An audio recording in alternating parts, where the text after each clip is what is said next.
Hi, I'm Dylan Feeney, and I'm here with my dog Corbin to talk about how some dog parks are dog friendly and some are way beyond dog friendly that you can't even bring your dog with you at all. Like, I can't believe that there are dog friendly parks out there, and you don't even know until you go on your trip and then you find out that dogs aren't allowed. Um, so, the United States Forest Service in general is way more dog friendly than the United than the national park system. And I feel like it's because the Forest Service has way less of a tourist trap and way less people visit compared to the national parks like Yellowstone and other ones. Um, at at the on Forest Service lands, dogs must be on a 6 foot leash or shorter when in their more developed areas.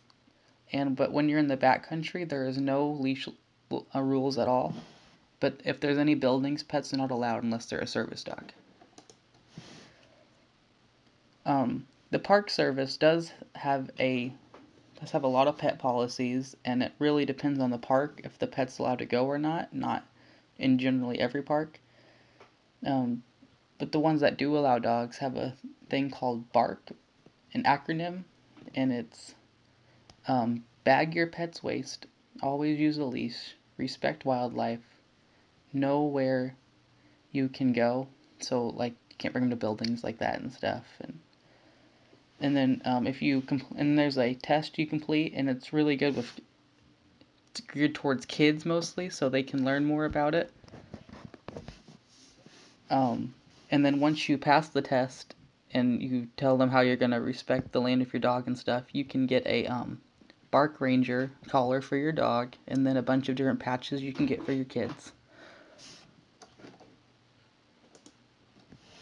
There are also some legit reasons why a lot of parks don't allow dogs, and the most notable is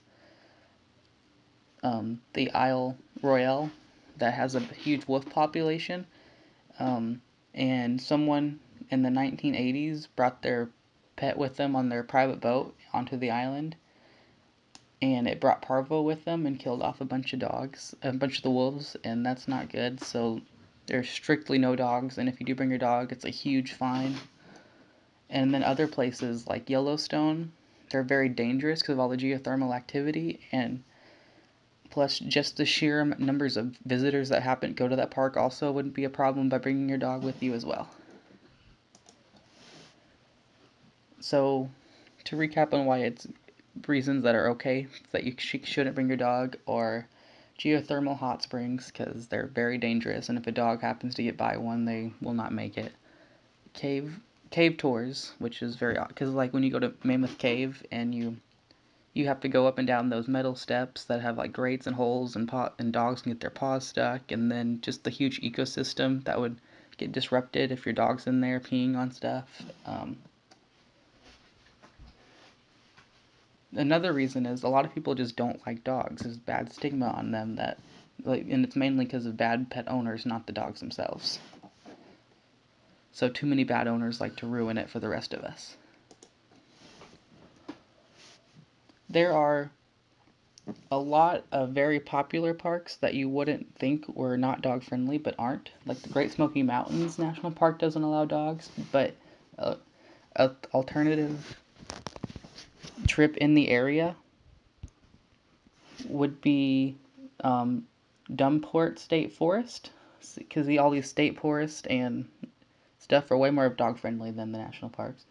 The Rocky Mountain National Park is also non-dog friendly. Like some of these parks might have at least one or two trails that are dog friendly, but the majority of them are off limits to dogs.